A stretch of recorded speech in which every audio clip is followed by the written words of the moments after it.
قرآن مجید برہان رشید کے اندر بار بار یہ آیت آتی ہے، یا ایھا الذین آمنوا، یا ایھا الذین آمنوا، یا ایھا الذین آمنوا، اے ایمان والو، اے ایمان والو، اے ایمان والو۔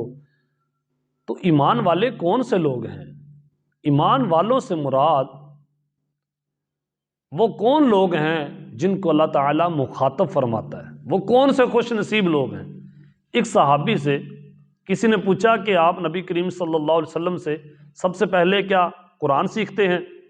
تو انہوں نے کہا کہ نہیں، ہم سب سے پہلے ایمان سیکھتے ہیں، پھر ایمان سیکھنے کے بعد پھر قرآن سیکھتے ہیں، پھر جیسے جیسے قرآن سیکھتے جاتے ہیں ویسے ویسے ہمارے ایمان میں اضافہ ہوتا جاتا ہے، ہمارا ایمان اور مضبوط ہوتا جاتا ہے۔ تو اب سمجھنے کی بات یہ ہے کہ ایمان ہے کیا چیز؟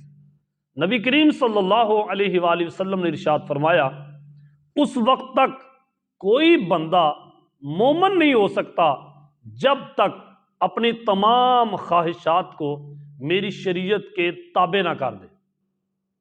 یعنی جو نبی کریم صلی اللہ علیہ وسلم اصول لے کے آئے ہیں ان اصولوں کے تابع نہ کر دے۔ اگر تو اپنی خواہش سے ہی زندگی بسر کرنی ہے تو پھر ایمان والا ہونے کا دعویٰ کرنے کی کوئی ضرورت نہیں ہے۔ جیسے نبی کریم صلی اللہ علیہ وسلم نے ارشاد فرمایا، ہرگز وہ بندہ مومن نہیں ہو سکتا، ہرگز وہ بندہ مومن نہیں ہو سکتا، ہرگز وہ بندہ مومن نہیں ہو سکتا۔ صحابہ کہتے ہیں ہم اس وقت اتنے پریشان ہوئے کہ کیا بات ہونے لگی ہے کہ وہ بندہ مومن نہیں ہو سکتا، بالکل بندہ مومن ہی نہیں ہو سکتا، کون سا بندہ؟ پھر نبی کریم صلی اللہ علیہ وسلم نے ارشاد فرمایا، جس کے شر سے ہمسائے پریشان ہوں، جس کے شر سے ہمسائے محفوظ نہ ہوں، وہ بندہ مومن نہیں ہو سکتا۔ پھر صحابہ کہتے ہیں نبی کریم صلی اللہ علیہ وسلم نے صرف ہمسایوں کے وہ حقوق بیان کیے کہ ہمیں خطرہ لاحق ہوا کہیں یہ نہ ہو، نبی کریم صلی اللہ علیہ وسلم جو بندے کی جائیداد ہے اس میں ہمسائے کا حصہ ہی نہ رکھ دیا جائے، ہمسائے کا حق نہ رکھ دیا جائے کہ یہ تمہاری جائیداد میں سے اتنا حصہ تمہارے ہمسایوں کا ہے۔ لیکن نبی کریم صلی اللہ علیہ وسلم نے صرف یہ تقسیم نہیں کی، باقی ہمسایوں کے حقوق بہت بیان کیے۔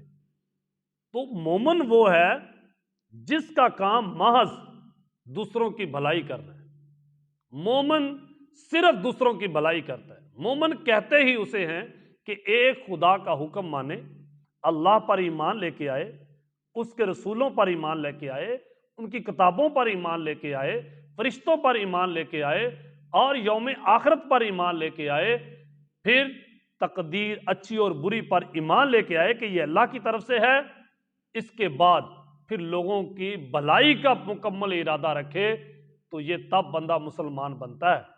یعنی اگر اللہ پر ایمان رکھتا ہے، رسولوں پر ایمان رکھتا ہے، وہ یوم آخرت پر ایمان رکھتا ہے، تو کام صرف دوسروں کی بھلائی کے کام کرے، دوسروں کے ساتھ خیر خواہی کا جذبہ رکھے۔ جب کوئی بھی مومن بنتا ہے تو پھر کیا ہوتا ہے؟ پھر وہ دوسروں کا خیر خواہ بن جاتا ہے۔ یعنی دوسروں کی خیر خواہی کرنے کا جذبہ رکھنا، اسی کو ہی ایمان والا کہتے ہیں، اسی کو ہی مومن کہتے ہیں کہ تو نے یہ کہہ دیا کہ یا اللہ اب مجھے اپنی کوئی پرواہ نہیں ہے، اب پرواہ ہے دوسروں کی۔ جیسے حضرت عبداللہ بن عمر رضی اللہ تعالی عنہ کا گھوڑا چوری ہو گیا، بڑا ڈھونڈا، بہت ڈھونڈا، نہ ملا۔ پھر حضرت عمر فاروق رضی اللہ تعالی عنہ کو کہا گیا، انہوں نے فرمایا جو تمہارا کام ہے وہ کرو، یعنی تبلیغ کرو، دین کی دعوت دو اور خطوں میں جاؤ، اسلام کا پرچم بلند کرو۔ جب بہت ساری بستیاں مسلمان ہوئیں، رات کو مسلمان ہوئیں، تو صبح کے وقت ایک آدمی عبداللہ ابن عمر کا گھوڑا لے کر ان کے دروازے پہ آ گیا اور آ کر دستک دی۔ جب عبداللہ ابن عمر باہر نکلے، دیکھا کہ یہ تو گھوڑا میرا ہے، لیکن یہ تو بڑا عرصہ پہلے گم ہوا تھا، چوری ہو گیا تھا، تو اب یہ کیسے آ گیا؟ پوچھا بھائی کہاں سے آئے ہو، کون ہو؟ اس نے کہا جی میں پہلے چور تھا، میں چوریاں کرتا تھا، یہ آپ کا بھی گھوڑا میں ہی چرا کر لے گیا تھا۔ تو عبداللہ ابن عمر حیران ہوئے کہ یار تو چور خود گھوڑا لے کے آ گیا ہے؟ اس نے کہا ہاں جی، اس وقت میں چور تھا جب میں مسلمان نہیں ہوا تھا، تب میں چور تھا، اب میں نے توبہ کر لی ہے اور میں مسلمان ہو گیا ہوں الحمدللہ، اب تو چوریاں کرنا اور یہ مال کھانا مجھ پر حرام ہے نا، اب کیسے کھا سکتا ہوں؟ یہ ہے کہ جب انسان کلمہ پڑھتا ہے تو اس پر فرض ہو گیا ہے کہ وہ صرف لوگوں کی خیر خواہی کرے گا، کسی کا نقصان ہرگز نہیں کرے گا۔ اور جتنے بھی یہودی ہیں، عیسائی ہیں، بدھ مت ہیں اور جتنے دوسرے مذاہب ہیں، اگر وہ میری بات سن رہے ہوں، اللہ کرے وہ سنیں، تو ان کو میں صاف صاف لفظوں میں بتا دوں، اگر کوئی تمہاری چوری کرے، اگر تمہارے ساتھ کوئی ٹھگی کرے، اگر تمہارے ساتھ کوئی بد عہدی کرے، اگر تمہارے ساتھ کوئی بد دیانتی کرے، تمہارے ساتھ دو نمبری کرے، جھوٹ بولے تمہارے ساتھ بھی، تو یاد رکھنا اگر وہ کہے بندہ کہ میں مسلمان ہوں، تم ہرگز نہ ماننا کہ وہ مسلمان ہے، کیونکہ مسلمانوں کا تو محض کام، صرف اور صرف کام دوسروں کی بھلائی کرنا ہے۔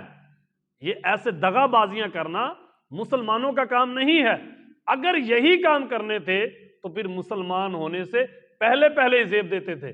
جب مسلمان ہو گیا تو اس نے پکا وعدہ کر لیا ہے، رب کے ساتھ عہد کیا ہے کہ اے اللہ اب میں دوسروں کی بھلائی کروں گا، کیونکہ وہ دین میں داخل ہو گیا ہے۔ اس لیے نبی کریم صلی اللہ علیہ وآلہ وسلم نے ارشاد فرمایا، الدین النصیحہ، دین خیر خواہی ہے، دوسروں کی بھلائی کرنا یہی دین ہے۔ اس لیے اے لوگو، ایمان والا وہ ہے جس کے ہاتھ اور زبان سے دوسرے مسلمان محفوظ رہیں۔ مومن بھلائی کرنے والا ہے، نیکیاں کرنے والا ہے، خیر خواہی کرنے والا ہے، تو آپ بتائیں وہ کسی کا نقصان کیسے کر سکتا ہے؟ وہ دوسروں کو دھوکہ کیسے دے سکتا ہے؟ یعنی جس کا کام ہے بھلائی کرنا، وہ ٹھگ کیسے سکتا ہے؟ جس کا کام دوسرے کی مال، جان، عزت، آبرو کی حفاظت کرنا ہے، آپ آسان لفظوں میں اور آخری لفظ میں آپ آسانی کے ساتھ سمجھے کہ مومن کسے کہتے ہیں؟ آپ کی عزت، مال، جان اور کوئی بھی قیمتی چیز ہو، ان کا محافظ، ان کا جو پہرے دار ہے ایمانداری کے ساتھ، اس کو ہی مومن کہتے ہیں۔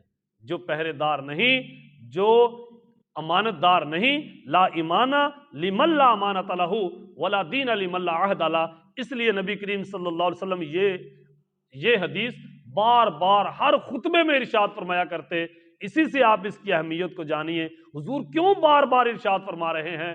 لوگوں کو بتانا یہ چاہتے ہیں کہ مسلمان یہ لوگ ہیں، ایمان والے یہ لوگ ہیں، جو امانت دار نہیں اس کا کوئی ایمان نہیں، اور جو وعدے کا پابند نہیں اس کا کوئی دین نہیں۔ جو شخص کسی دوسرے مسلمان کو اذیت دے، دوسرے کو تکلیف دے، اس نے کسی مسلمان کو تکلیف نہیں دی، بلکہ اس نے رسول اللہ صلی اللہ علیہ وسلم کو تکلیف دی ہے۔ تو پھر توبہ بھی انہی سے کرے گا، پہلے مسلمان کو راضی کرے گا، پھر نبی کریم صلی اللہ علیہ وسلم خود ہی خوش ہو جائیں گے۔ اگر کسی کو تکلیف دی ہے، اس کے بعد وہ 1 کروڑ روپے لگا کے محفل کروا لے اور نبی پاک کے قصیدے بھی پڑھتا رہے، یاد رکھنا نبی کریم صلی اللہ علیہ وسلم کبھی خوش نہیں ہوں گے اس وقت تک جب تک جس کو ناراض کیا ہے، جس کو تکلیف دی ہے، جس کو اذیت دی ہے، جس پر ظلم کیا ہے، جس کا حق مارا ہے، جب تک اس کا حق واپس نہ کیا جائے، اس سے معافی نہ مانگی جائے۔ نبی کریم صلی اللہ علیہ وسلم اپنی امتیوں سے بے حد محبت کرتے ہیں، بہت شفقت کرتے ہیں۔ اگر تم ان کے ایک امتی کو بھی اذیت دو گے، رسول اللہ صلی اللہ علیہ وسلم ناراض ہو جائیں گے اور تب تک راضی نہیں ہوں گے۔ جیسے حضرت ابو ذر غفاری رضی اللہ تعالیٰ عنہ نے حضرت بلال حبشی کو کالی ماں کا بیٹا کہہ دیا تھا، تو نبی کریم صلی اللہ علیہ وسلم ناراض ہو گئے تھے۔ حضرت ابو ذر غفاری پھر قرآن کی تلاوت نہیں شروع کر دی تھی، خیرات کرنی نہیں شروع کر دی تھی۔ ان کو پتا تھا کہ جس وجہ سے وہ ناراض ہوئے ہیں، پہلے وہ وجہ پوری کرنی ہوگی، پہلے وہ غلطی دور کرنی ہوگی۔ اس لیے حضرت ابو ذر غفاری رضی اللہ تعالیٰ عنہ نے حضرت بلال حبشی سے معافی مانگی اور اس کا پاؤں پکڑا، کہتے تھے میرے منہ کے اوپر رکھ اور رگڑ تاکہ تیرا غصہ ٹھنڈا ہو جائے اور تو مجھے معاف کر دے۔ حضرت بلال حبشی نے یوں بازو پکڑا، حضرت ابو ذر غفاری کا کہنے لگے نہیں، تیرے اس سار نے اللہ کی بارگاہ میں سجدے کیے ہیں تو یہ عزت کے قابل ہے، آؤ میں تجھ پہ راضی ہو گیا ہوں، خوش ہو گیا ہوں۔ جب نبی کریم صلی اللہ علیہ وسلم کے دربار میں دوبارہ پہنچے، نبی کریم صلی اللہ علیہ وسلم دیکھ کر ہی خوش ہو گئے۔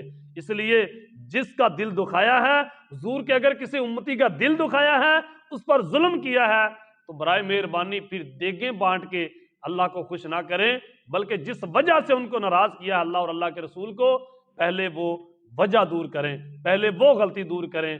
یہ ہے ایمان۔ ایمان کو جانیے، ایمان امن کا نام ہے، ایمان ایمانداری کا نام ہے، ایمان اللہ اور اللہ کے رسول پر ایمان لانے کا نام ہے، یہ عہد کرنے کا نام ہے کہ ہم اب اپنی مرضی سے کام نہیں کریں گے، ہم اللہ اور اللہ کے رسول کے حکم کے مطابق کام کریں گے۔